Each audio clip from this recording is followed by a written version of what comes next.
Hello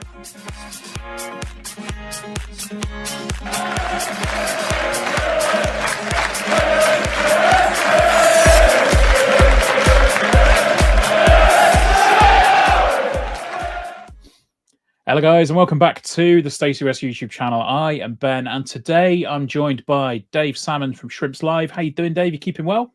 We're keeping very well, Ben. Summering not too bad. I mean, there's all sorts of issues off the field, which I won't bore you with at this moment. I mean, one of them is all of our players leaving, and you are the beneficiaries of one of those players. But yeah, we're not summering too badly. I mean, I wouldn't say I'm exactly looking forward to the season, but there's still 5 weeks to go, isn't there? So we live in hope. Absolutely. I mean, obviously, Dave was on last season when the Imps played Morecambe in the FA Cup. That was not the most entertaining of games from our perspective, but we are here in possibly reverse fortunes, I guess, in terms of the outcomes of that game, because the Imps did sign JJ McKiernan this week on a 4-year deal from Morecambe. So it's always weird when we do this because we want to say commiserations, but give us all the good stuff. It's one of those weird things. But obviously, it sounds like McKiernan was a big part in Morecambe season last time out. 22 years old, scored 7 goals in 28 matches, including a hat-trick. So an attacking midfielder with an eye for goal by the sounds of it, Dave. Just how important was he in Morecambe's campaign last season? He was certainly up there for our player of the season in the first half of the campaign, Ben. He got injured on New Year's Day. He got quite an innocuous ankle injury, picked up in our New Year's Day fixture, limped off, thought it was just a twisted ankle, couple of weeks out. That turned into most of the rest of the season. So we only saw him again for the last 3 games of the campaign. And by that point, our season was long since dead in the water. So at the first half of the campaign, which you judge him on, like you say, played every week, 28 league appearances, deserved probably more than the 7 goals he scored, and was one of our players of the season. You've got yourselves a bargain, to be honest, Ben. I don't know how much the tribunal are going to put on his head that you're going to have to pay us. It won't be anywhere near what his actual transfer market value is, that's for certain, because it never is.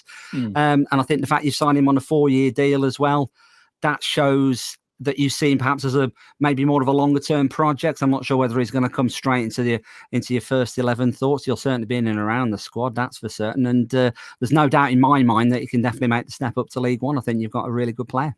Excellent stuff. Well, it's always good to hear. I mean, obviously, the thing is around our midfield at the moment.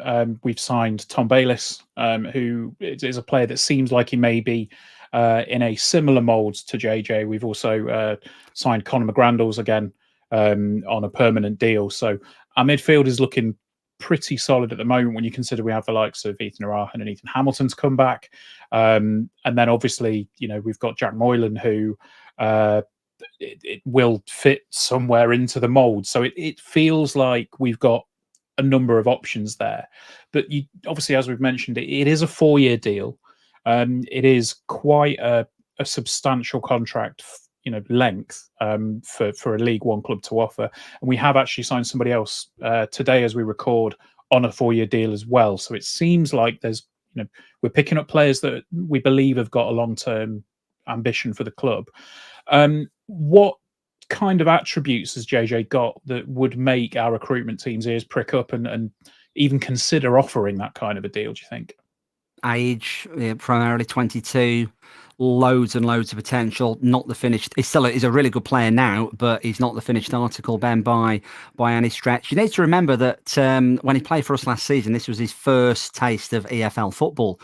Went through Watford's academy as a youngster, then went to Eastleigh. He was playing in the National League when we picked him up. So Morecambe was his first taste of league football. So you need to bear that in mind. Although he's 22, he's only played about 35 what you'd call senior games of football, if you will, at our level. So you need to take that with the pinch of salt that I suppose you need to, given his experience. But he was absolutely terrific for us last season. He's a progressive player. He's a number 10 predominantly. Can play a bit deeper, can play in the number 8, but to me, his best position is the number 10.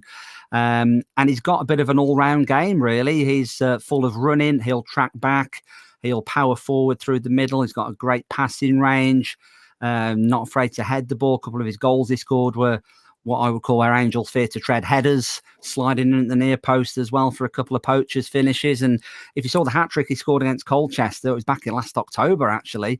We were down to 10 men for a large part of the game. And his hat-trick goal, it's a perfect hat-trick. It was a left foot, right foot header combo. And his hat-trick goal, he picked the ball at midway inside our own half, ran, cut inside and smashed it in the bottom corner from 20 yards for his hat-trick. So he's got that in his locker. Always looking to play the ball forward as well. But it's not quite the finished article, Ben, like I said. I think that's why the fact that you've signed him on a 4-year deal is might be key because he might take a little bit of time to sort of adjust to League One. But I've no doubt at all it'll make the step up. And you've got a great signing on your hands. We're absolutely gutted to lose him. I think perhaps in other circumstances, won't bore you with the details of the ins and outs of Morecambe Football Club. Just Google it and you'll find everything you need to know there. But I think where JJ's concerned, he was one of a number of players who, if our behind-the-scenes situation had been more resolved, more stable, he perhaps wouldn't have even been on the market in the first place. So you have benefited from that, and you'll see that as the months go by. Yeah, I mean, it did sound like there was potentially an option at Morecambe's end for JJ. So obviously the ins and outs of it, they'll be behind the scenes. We'll probably never know. But yeah, I mean, it obviously does sound like there's a little bit of chaos going on at the moment. And it is unfortunately one of those situations where we've probably benefited where others, may not have either seen the potential or whatever. But yeah, I mean, it's a question that I wanted to ask you about just how he plays. I mean, obviously you say he likes to drive forward. He's able to pick the ball up, from deep and bring it back. Yeah. Up to the front line.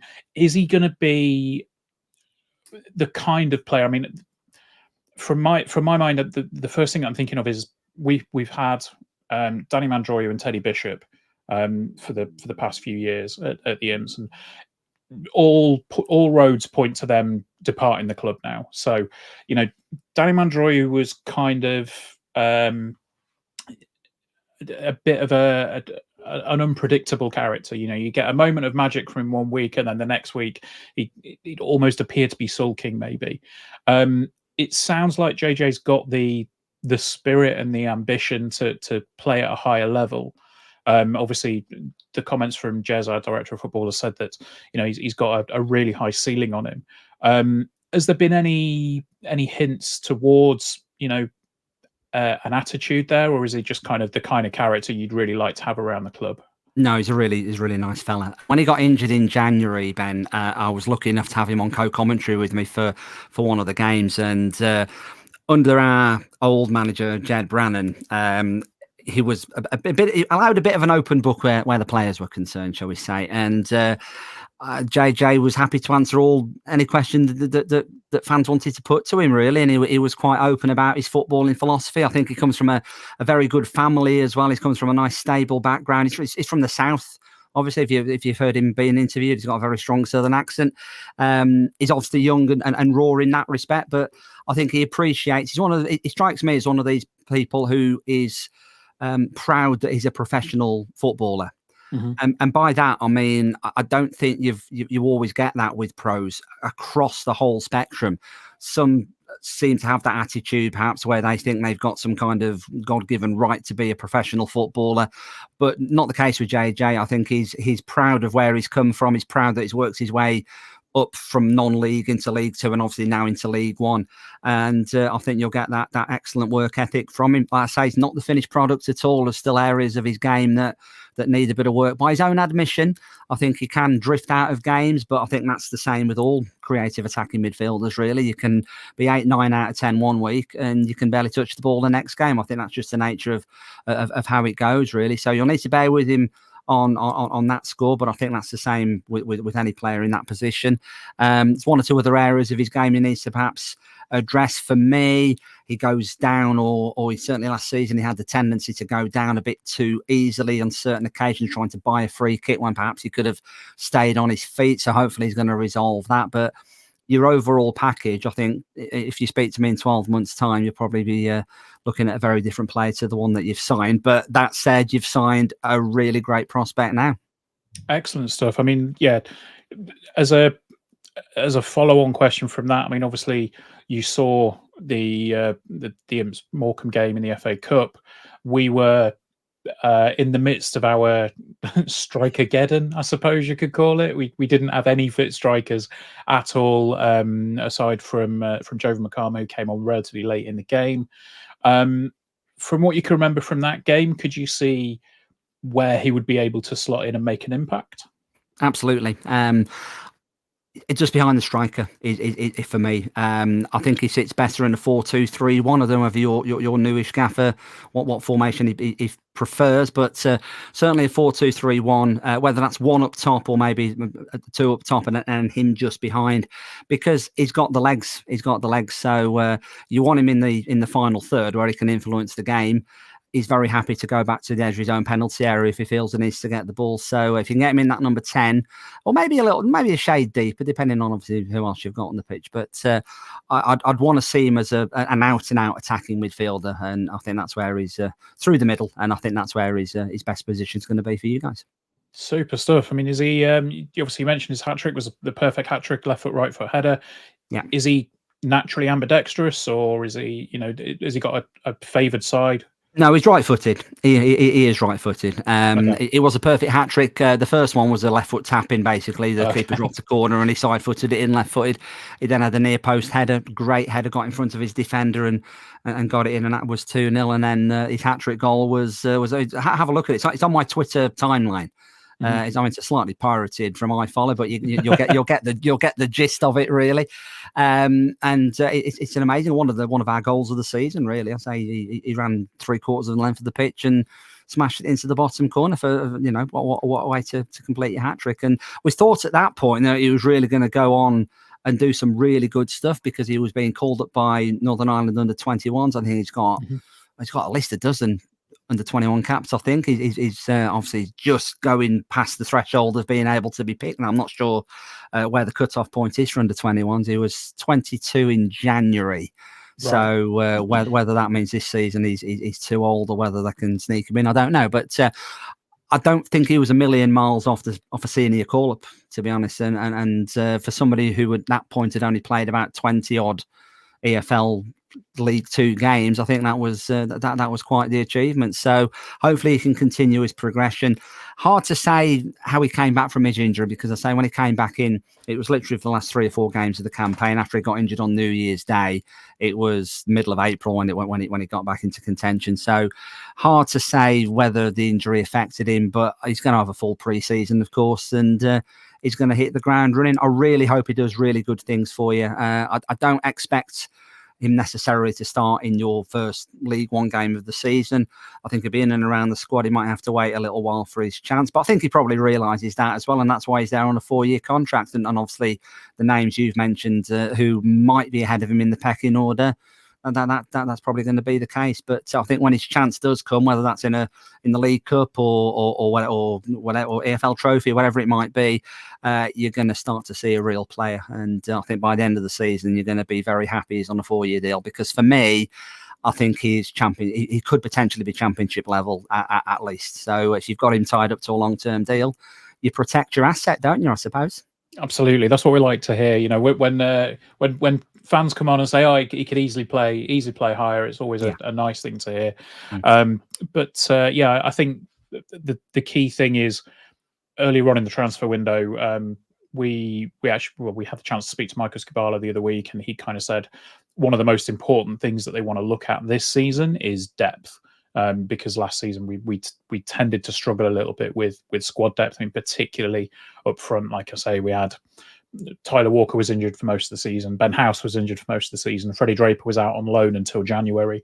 We didn't have those attacking options, and we were kind of reliant on goals from everywhere else, which thankfully wasn't too bad because we were able to chip in with goals all over the pitch.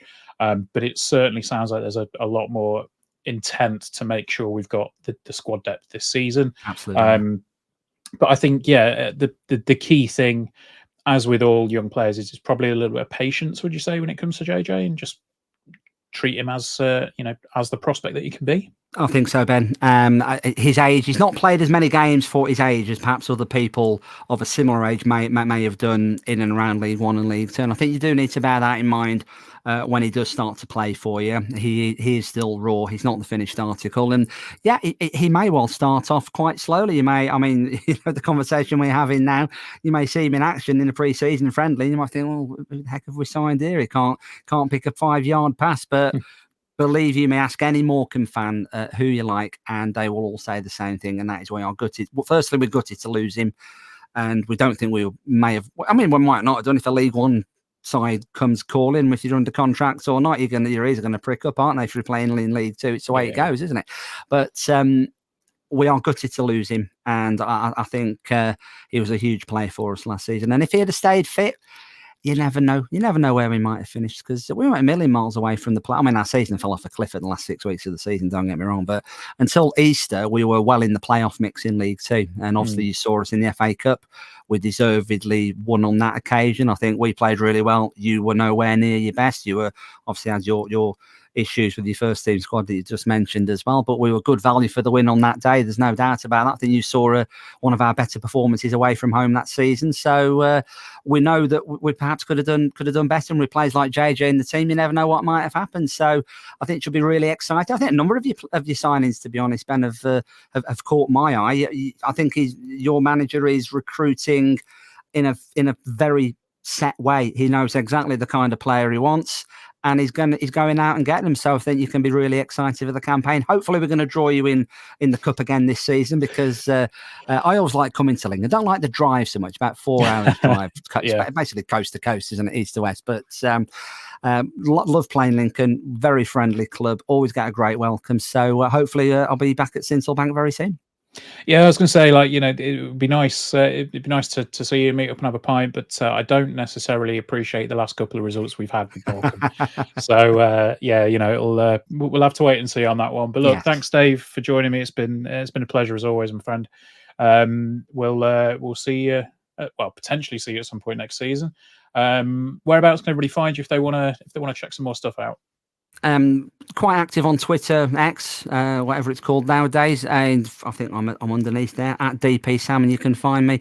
You'll find a bit of stuff about JJ actually if you scroll down a bit, including that hat-trick goal I keep telling you about against Colchester United. You'll hear my co-commentator go absolutely bananas when it hits the back of the net. So turn the volume down a little bit, but you can find me there, and full commentary on every single Morecambe game as we've done for the last few seasons. Looking forward to the season ahead. So good luck for the rest of the season, for the season coming up, Ben. You were very close last season, weren't you, to getting into the playoffs? You must have been absolutely gutted that it didn't quite work on the last couple of weeks of the season, but I think you've built well to go again this time round. Yeah, it was a heartbreaking final day, but I think leaving it, I think we left it too much to do. Given the struggles we had before Christmas, I think, it's fair to say I'd written the season off around Christmas time, and then to go on the run we did and just get the hope. It's the hope that kills you. That's what kills you, though, Ben, isn't it? Unfortunately. And that's why we love football so much as well, isn't it, I suppose? Because if it didn't have those ups and downs and the roller coaster, it'd be boring, wouldn't it? Nobody'd watch it. Absolutely. Well, look, Dave, pleasure, my friend. We'll see you soon. Hopefully with a slightly better result than the last couple of times we've seen you. But until next time, we'll see you soon. Up the Imps.